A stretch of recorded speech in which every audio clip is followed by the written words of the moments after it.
अरविंद केजरीवाल की गिरफ्तारी को लेकर आम आदमी पार्टी धरना प्रदर्शन कर रही है। केजरीवाल जेल के अंदर से आदेश भेज रहे हैं। 31 मार्च को इस मामले पर पूरा विपक्ष दिल्ली के रामलीला मैदान पर एक बड़ी रैली करने का ऐलान भी कर चुका है। लेकिन कांग्रेस क्या कर रही है?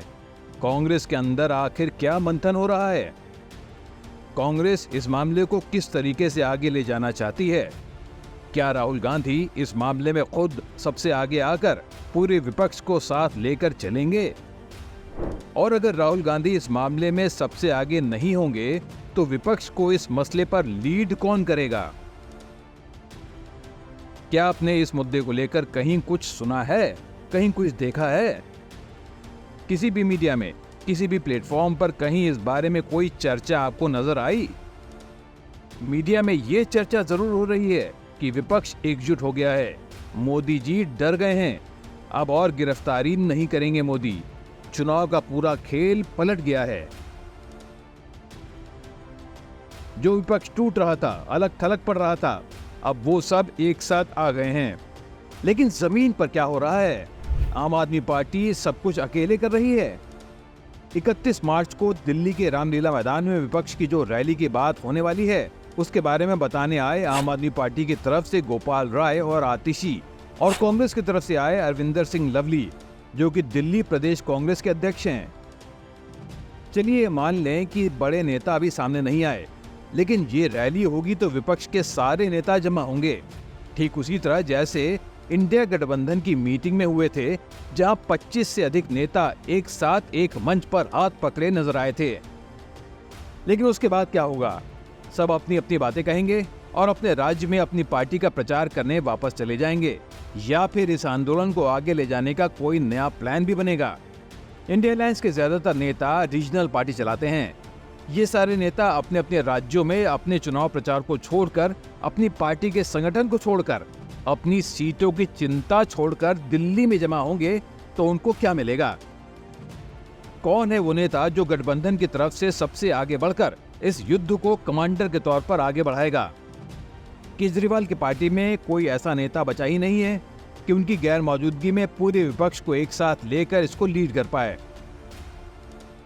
तो फिर केजरीवाल की जगह पर कौन खड़ा होगा और इस लड़ाई को कौन आगे ले जाएगा? क्या राहुल गांधी काम कर पाएंगे, करेंगे? और अगर हाँ, तो वो हैं कहां? और अगर नहीं, तो फिर कौन? अब आप यहां देखेंगे तो हर राज्य में एक छोटी पार्टी, एक रीजनल पार्टी है जिसका नेता अपने राज्य में सबसे बड़ा नेता है। वो नेता अगर यहां पर आकर इस मोमेंटम को लीड करना चाहे, तो क्या राहुल गांधी या मल्लिकार्जुन खड़गे या सोनिया गांधी या प्रियंका गांधी ऐसा होने देंगे?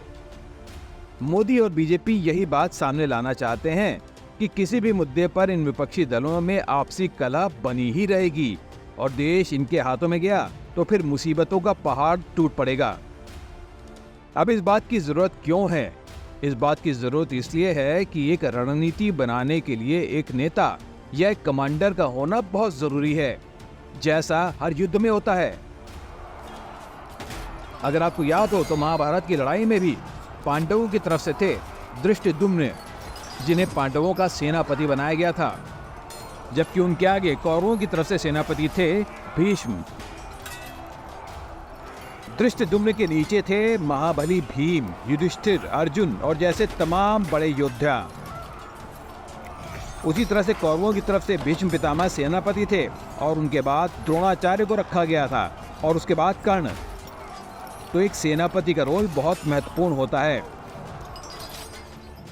और जब सेनापति नहीं होता तो नया सेनापति नियुक्त किया जाता है जो युद्ध की रणनीति को तय करे और विपक्षियों से लड़ने में एक रणनीति के साथ अपनी फौज, अपनी सेना को आगे ले जा पाए। तो हम वापस लौटते हैं इसी सवाल पर कि कांग्रेस के अंदर इस मामले में सोच क्या है। अगर कांग्रेस ये चाहती है कि राहुल गांधी इस पूरे मूवमेंट को लीड करें, तो वो आगे क्यों नहीं आ रहे और ऐसा कुछ क्यों नहीं कर पा रहे जिससे लगे कि वो इस जंग को वाकई में जीतना चाहते हैं? जिस तरह के संकेत पार्टी दे रही है, उससे यही साफ होता है कि कांग्रेस में इस मामले को लेकर अभी असमंजस की स्थिति बनी हुई है।